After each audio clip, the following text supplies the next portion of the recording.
think we are calling him as a witness. So these are facts that only he assumes.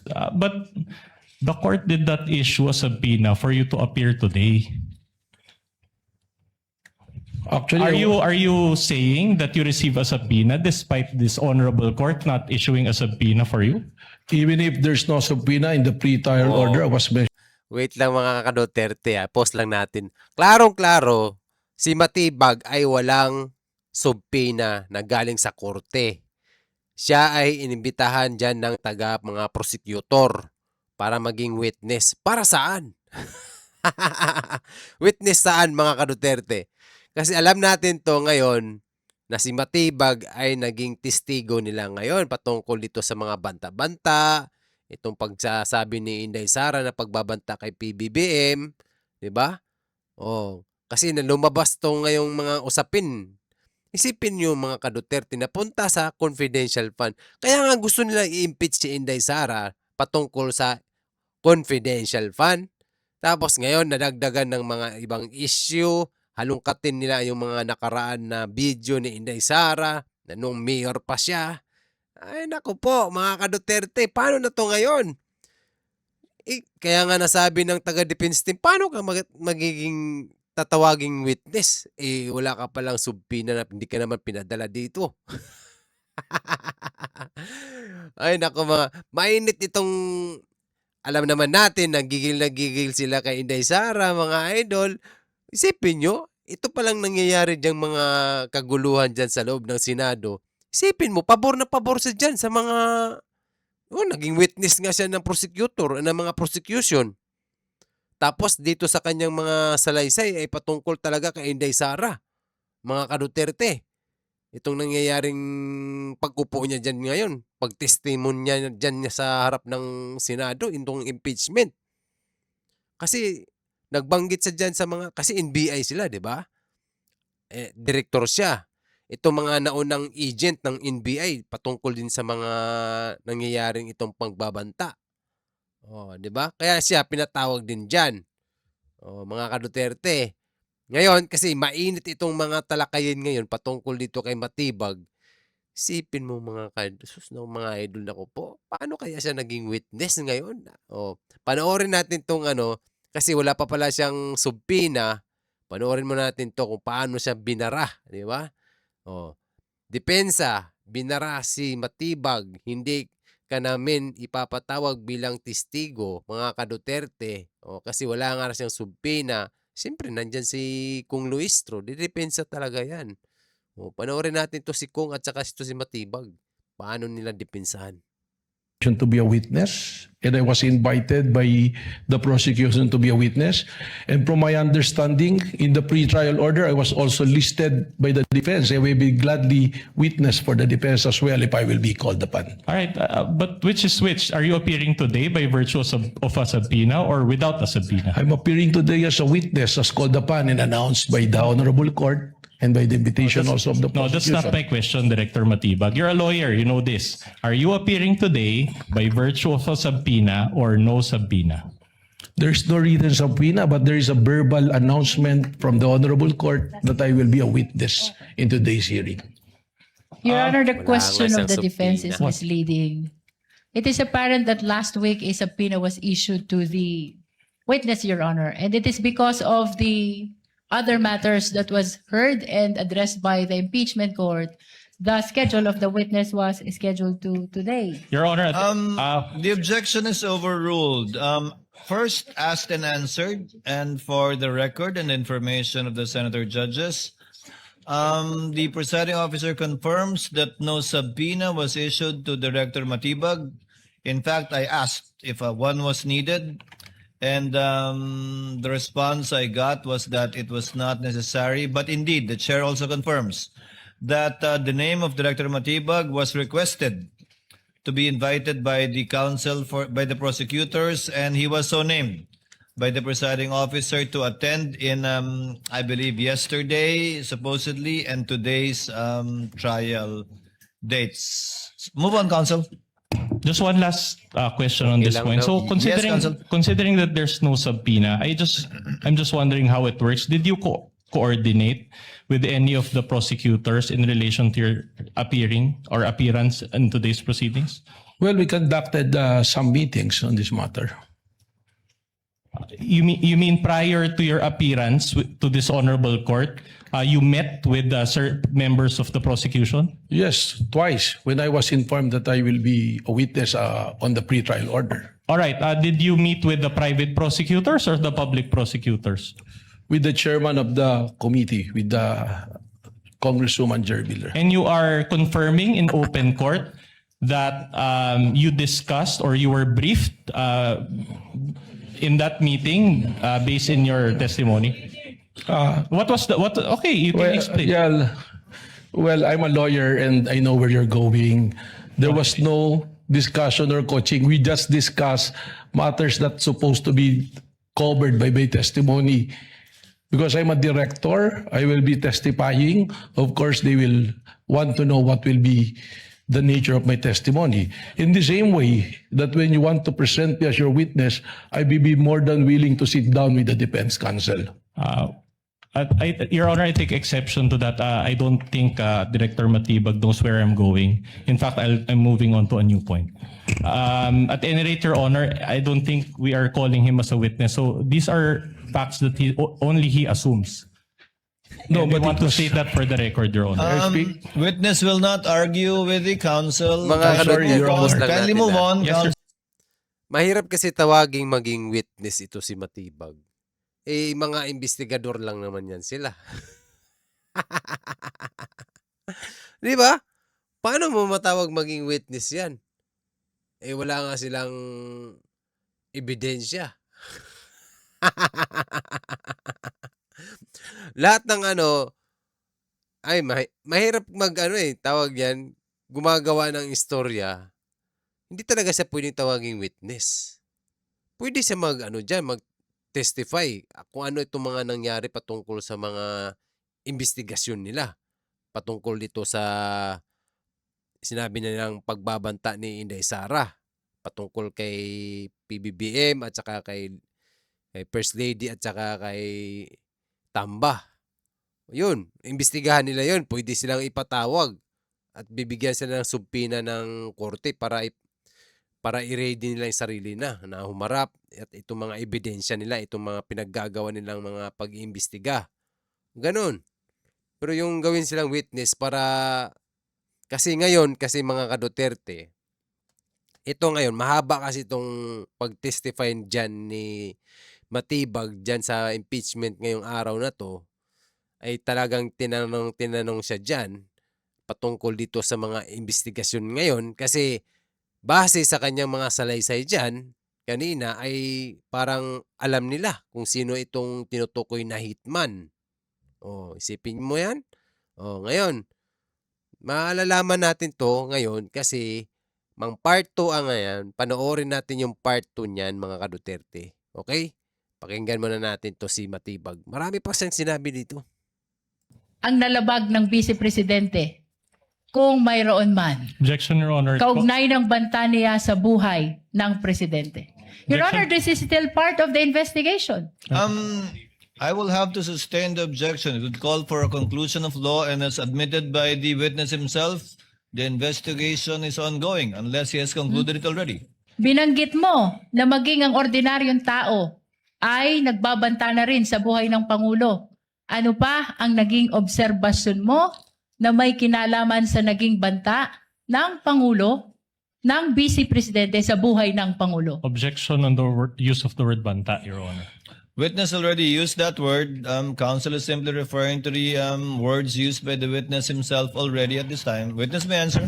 Napansin ko nga po na tumaas ang antas ng kaguluhan sa pamamagitan po doon lamang po sa social media. Kita-kita natin, meron po mga panahon na nating pong Pangulo ay nasa isang event na live. Meron pong mga magko-comment na barilin na yan. Meron pong mga video na nakuha ng ating CCD na mayroong nagkakasa ng baril at ang reference din po ay Wait lang mga ka-Duterte. Tingnan mo mga idol Dito sa kanyang mga pagkakaroon ng mga cross examination tawag diyan, pagtatanong nila bawat tanungan, sagutan. yan ay patungkol pa rin sa sinasabi ni Inday. Ipupukol nila kay Inday Sara itong nangyayaring mga pagdating kay BBM, na meron daw nagla-live, madalas daw may nagsasabing, o yung sabi niya kanina, anuhin na yan, o si ano, kasalanan ba ni Inday Sara yan? Kasi, porket may nasabi si Inday Sara na ganon, iba namang usapan yun, Matibag. Wag naman gano'n kasi si Inday ay binantaan nga, may banta nga din sa buhay niya. Oh, dapat 'yun ang imbestigahan nila. Ba't niya nasabi 'yun, 'di ba mga gano'n? Hindi porket may nasabi tapos i-ano niyo, iko-connect niyo 'yan sa kay Inday Sara. Tignan mo, iko-connect nila 'yan, 100%. Bakit nila pinag-usapan 'yan patungkol kay BBM kung nagla-live siya na may nagsasabi sa kanya ng gano'n? Anong kasalanan ni Inday do'n? Tuloy natin. Isang bala lang to sa ulo ng presidente. So yan po yung kapansin-pansin na nagdudulot sa atin ng panganib sa ating Pangulo at sa ating pong pambansang seguridad. Pagkatapos ng mga nabanggit mong obserbasyon sa inyong investigasyon, ano ang inyong ginawa sa Special Task Force kaugnay pa rin ng inyong investigasyon sa banta ng Vice Presidente sa buhay ng Pangulo? Malinaw po ang mandato ng Special Task Force at ang mandato po nito ay patuloy na bantayan ang seguridad po ng ating Pangulo. At hindi lamang po para bantayan ang seguridad ng Pangulo, kundi hanapin at ma-identify kung sino ang kinausap ng Vice Presidente para po patayin ang ating Pangulo. Binanggit mo na bahagi ng inyong ginawa ay hanapin ang taong kinausap ng Pangulo. Ano ang inyong napag-alaman, kung mayroon man, kaugnay ng tao na kinausap ng Vice Presidente upang patayin ang Pangulo, ang First Lady at ang former Speaker? Sa ngayon po, ang aming pong investigasyon at ang task force is a continuing and active investigation of the threat to the President. Meron po tayong mga leads natin pong sinusundan at katunayan, we already have established persons of interest na maaaring makapagturo o tumukoy dun sa taong kinausap ng ating Vice Presidente o maaaring isa rito sa tinatawag nating persons of interest ang siyang talagang nakausap ng Vice Presidente. Mr. Witness, Grabe mga ka-idol ha. Kung meron na silang person of interest at meron na silang alam, naku po mga idol, tingin ko hindi ako maniniwala. Tingin ko hindi talaga ako maniniwala. 100%. Sila parang obviously, parang obvious anti-Duterte sila. Di ba? Si Bato pa lang gusto nilang hulihin. Si Robin Padilla may kaso. Si Marcoleta pinagkakasuhan nila. Tapos ngayon meron silang nakausap na hitman. Sorry. Parang loto to ang mangyayari dyan. Na hindi ka pa paniwala. Si Inday Sara lang talaga ang makakasagot. Baka nga. Kasi ang mga Bisaya, pag nagagalit yan, mag-ano yan, mag-alboroto yan. Sige, mga ganun yan. Hindi talaga nila nagigits kung ano ugali ng mga Bisaya, no? Kung magsalita. Patsyunta ka. Ganun, di ba? Ganun si tatay. Hindi kong... Tandaan mo mga ka-Duterte, madaling gumawa ng istorya. Lalong-lalo na sa part nila. Hawak nila yung beat, di ba? Pasensya na po. Kung meron silang testigo o meron silang person of interest na sinasabi nila, dalhin nila dyan. Sure ball na naman, 100% katulad din niya kay Madriaga. Di ba? Magulat na lang tayo, pati si, naku po. Naku. Kaya ang sabi dito, Luistro, sinita ni Escudero, tanong mo, humihingi na ng konklusyon sa investigasyon? Grabe mga ka-Duterte, no? Ang ganda ng script nila, pa sa totoo lang. Kung meron silang investigasyon, meron na silang bakit ngayon lang yan lumabas? 'Di ba? Kung kailan may ewan ko. Maniwala ako diyan. Sorry, hindi talaga ako naniniwala diyan. Mas naniniwala ako na si Inday talaga ay ginigipit. Doon talaga ako naniniwala. Pati pamilya niya. Posibleng baka madamay pa. Kita nyo naman mga ka-Duterte, halos lahat ng mga malapit sa mga Duterte ay may mga kaso. Yung iba nga dyan nakadetain na. Example lang, si Marcoleta. Alam naman natin lahat yan, lalo na si Marcoleta ay napakalapit yan sa Duterte. Kay Inday Sara.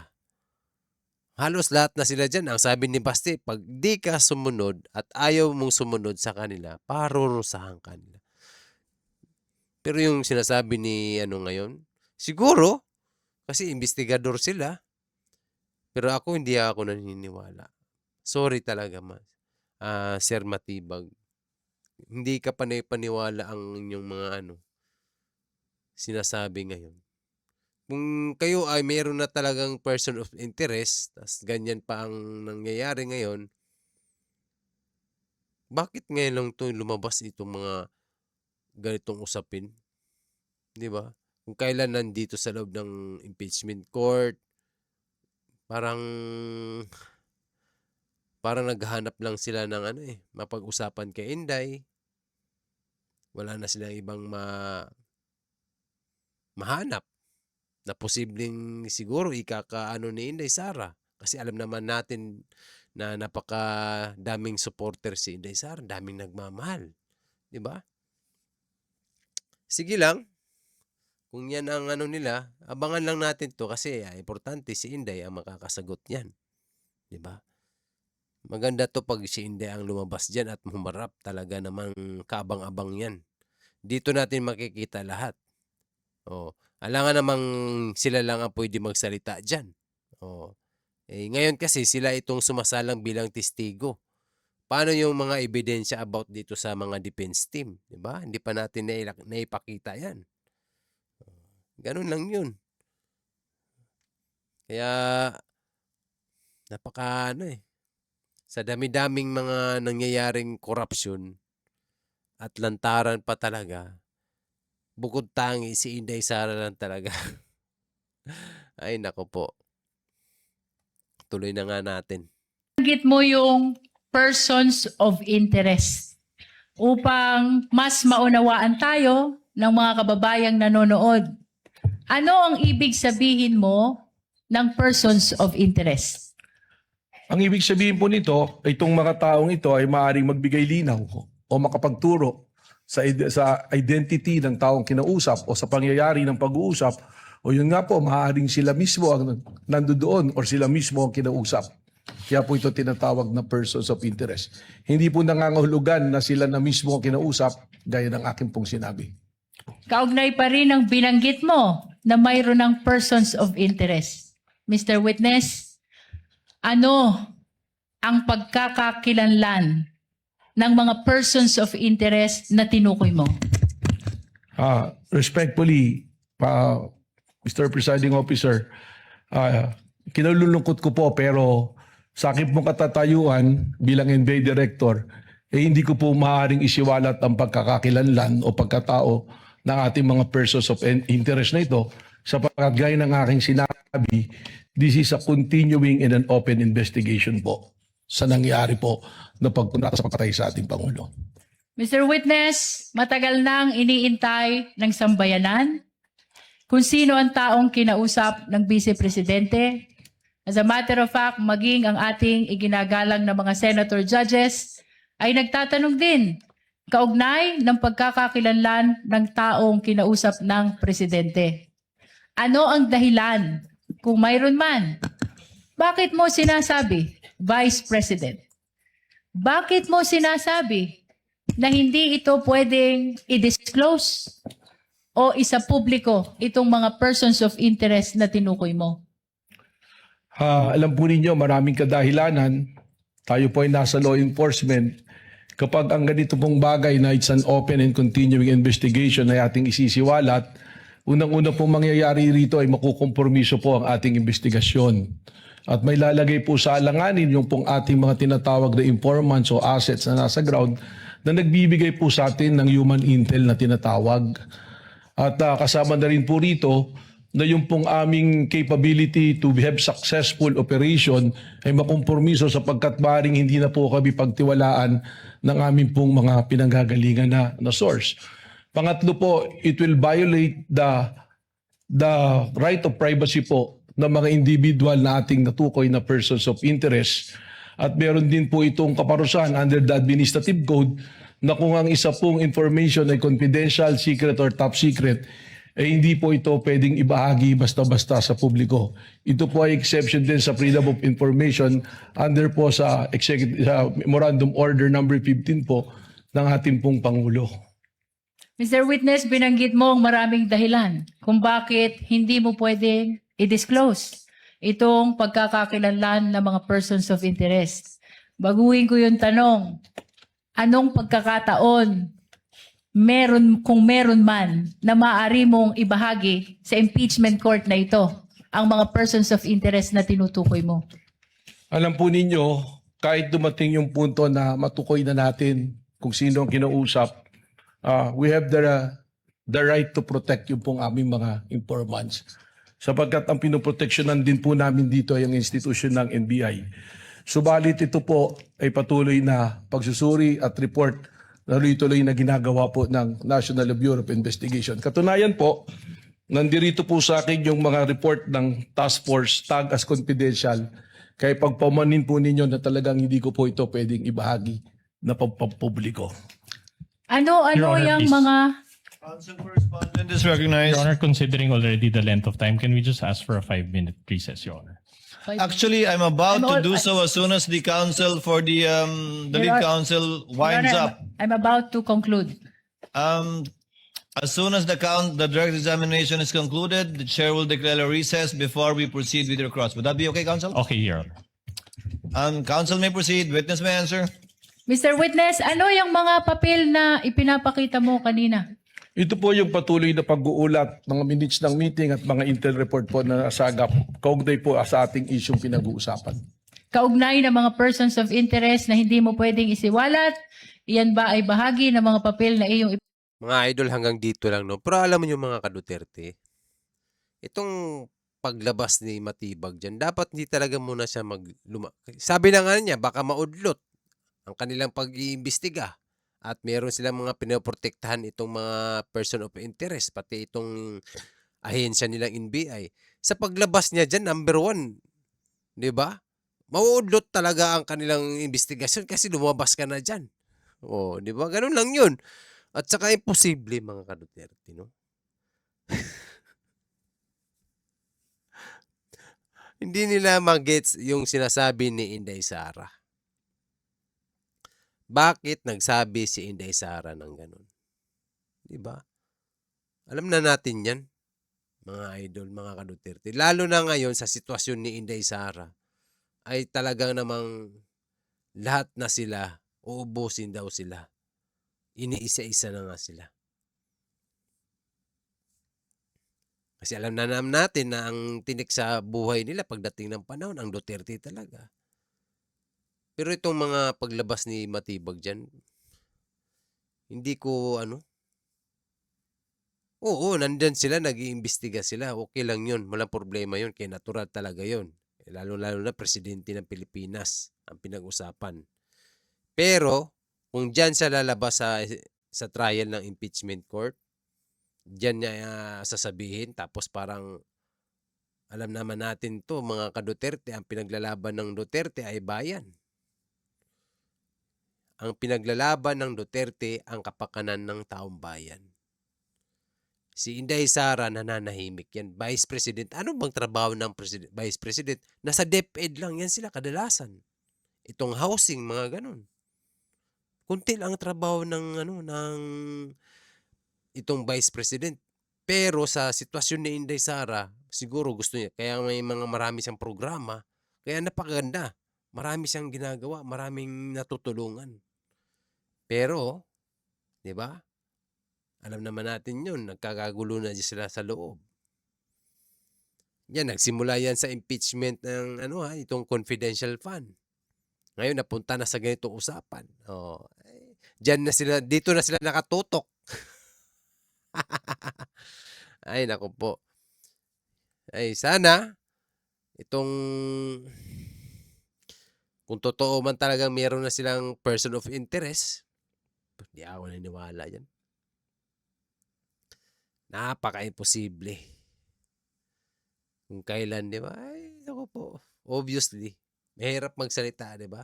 Pero, hindi naman tayo ilang buwan na ba yung nakalipas? Simula, mag-iisang taon na yata. Oh.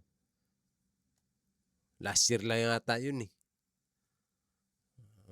Last year ng October, September ba yun? Anong buwan ba yun? Basta nag-live si Inday noon. Galit na galit si Inday. Ay, mga ka-Duterte. Wala talagang iba silang gustong gawin kundi si Inday Sara. Ang Duterte ay mapabagsak nila. Kagaya niyan, hindi man nila mapabagsak ang Duterte, siguro mapilayan o hindi naman tawag yan, matanggal sa pwesto. Pero hindi papayag ang taong bayan dyan. Pinaggagawa nila. Hindi tayo kumbaga nagiging kasi tayong mga tagapanood, tayo itong nag-aabang, nagmumukha tayong akala nila, itong mga nanonood ay parang wala tayong alam kumbaga ginagawa nilang ganito. Obvious na obvious. Kitang-kita naman.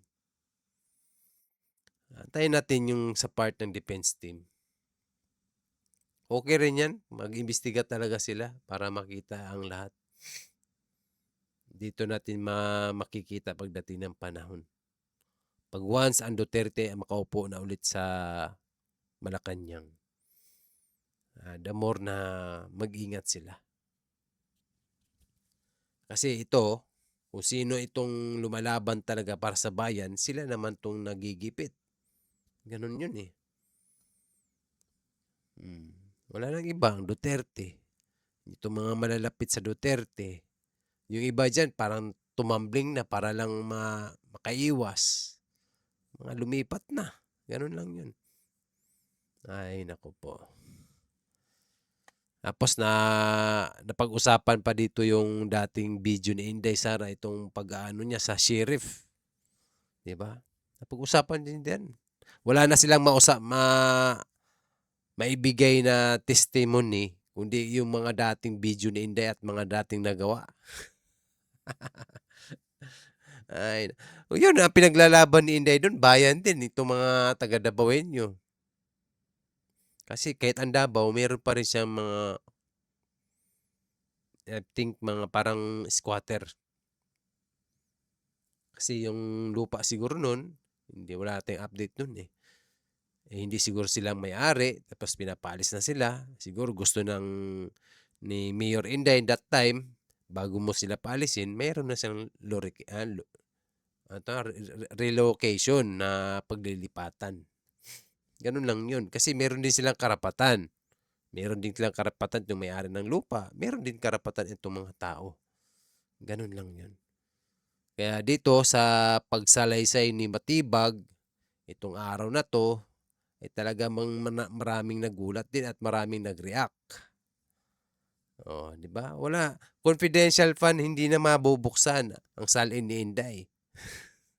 Pwedeng buksan nila, wala namang problema. Basta pagdating ng panahon, pag makaupo si Inday Sara, madali nilang buksan yung mga salin nila.